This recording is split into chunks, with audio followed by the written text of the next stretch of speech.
There then, guys. It's KB5MIQ Big Boy with old ham radio cat up here today. She's been real clingy. We've been keeping a grandkid's pug, and she don't like the dog. She's been in the ham shack mostly. Guys, we're gonna finish up or go over some remaining MFJ stuff I've got here and talk about that. First, I'll give a shout out to Todd Blue, K5TBC. I got your picture. He won the 1500 sub giveaway, and his picture will be posted on here at the end of this video, along with before we get into the upcoming Ham Fest.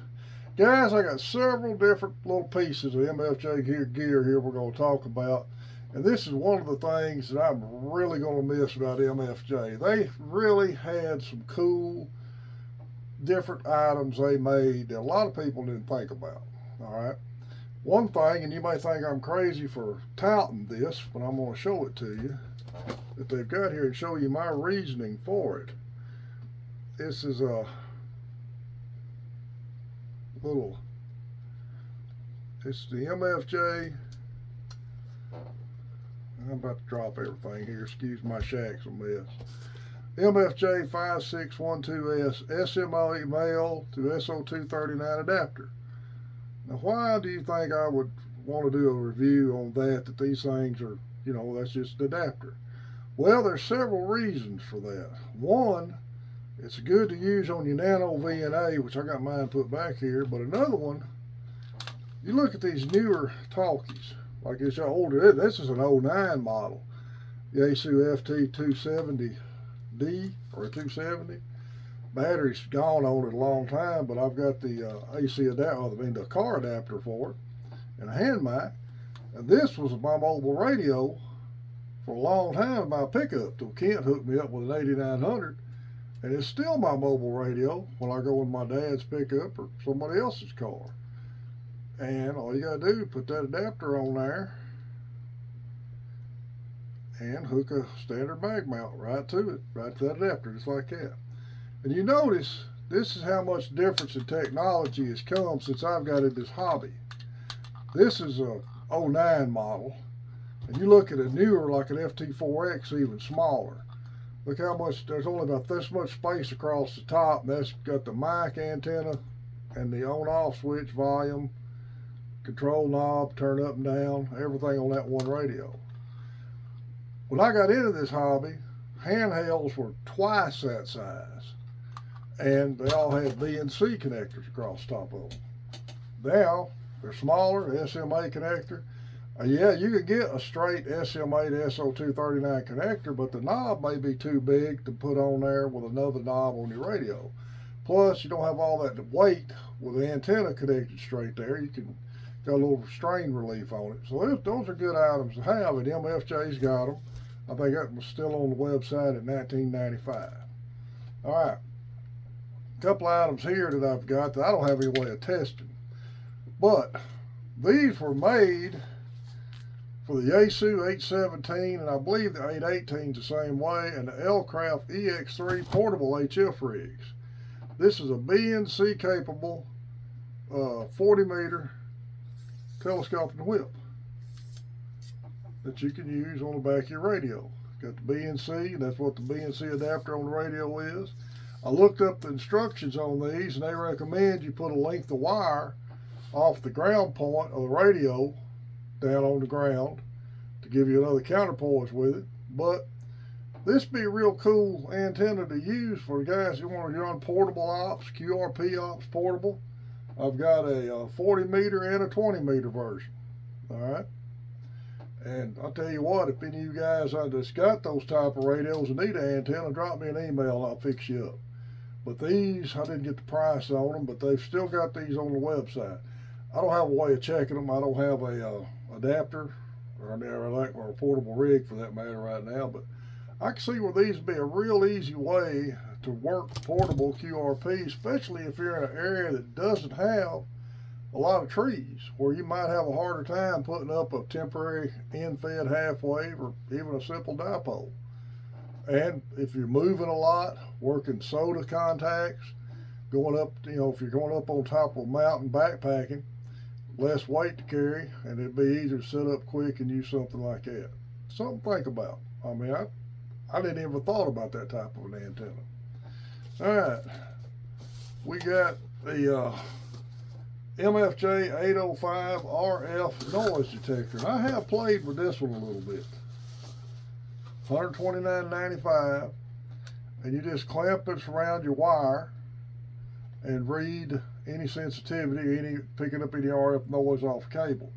I have played around with this a little bit here in my shack, and actually MFJ has these clamp-on little chokes.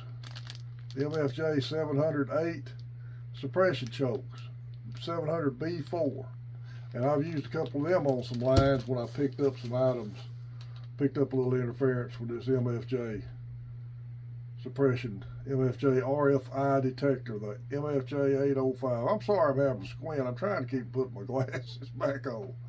But again, this is one of the cool little items that MFJ has always been known for making stuff like that. If you look at their entire catalog of stuff, they've got all kinds of little odds and ends, just what I call shack enhancements, that I think would be good in anybody's shack. And I hate to see them go.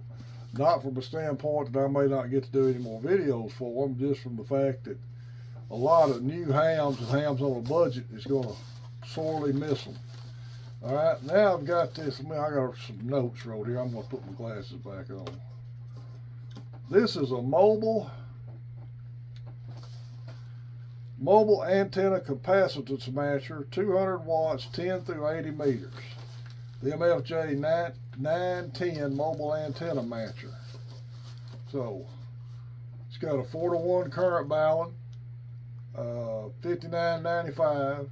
And the only thing that I can caution you on, the only caution I saw on using this, is do not switch the knobs while you're in a key down mode.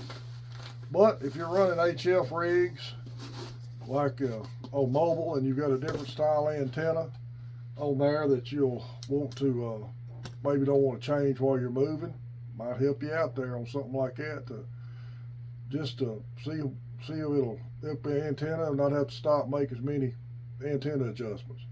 Again, that's some really cool stuff MFJ has always had. And I think I've mentioned this before, this 916B duplexer.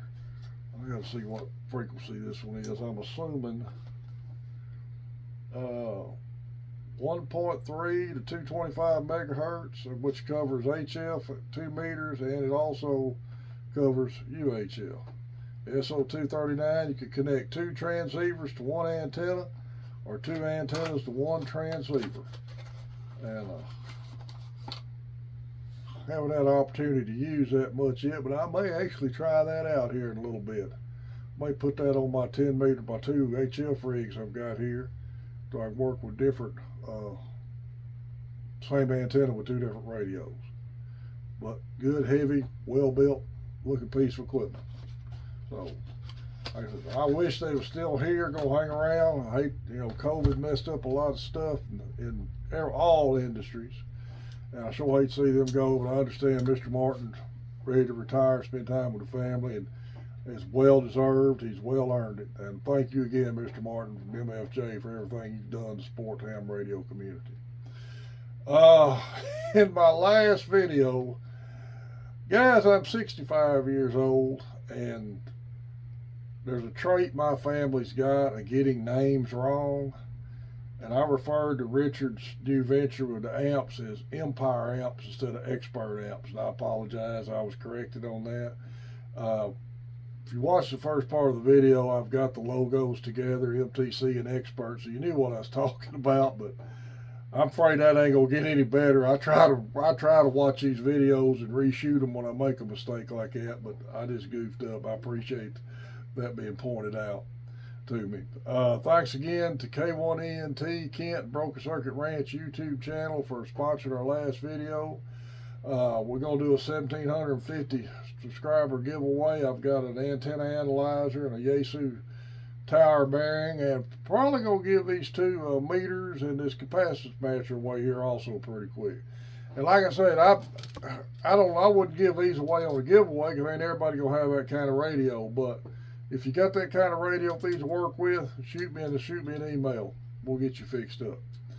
Guys, remember Main Trading Company in Paris, Texas. They're putting more and more stuff, getting ready to move to their new location. We're all anxious to get up there and see that when they get set up there. Thanks again, MFJ. I hope I can continue to shoot some more stuff for you this summer till y'all close down, and I really enjoyed the opportunity y'all give me the chance to do this. Guys, we got a bunch of upcoming Hamfests, and I know I'm going to be at 2. I'm going to be at Shreveport in August and Mena in September. I would like to try to go to Dallas, the one in Louisville on the 14th and 15th. I don't know that we'll be able to make that one or not. Thanks again, everybody who subscribed to the channel. It's KB5 MIQ Big Boy 73.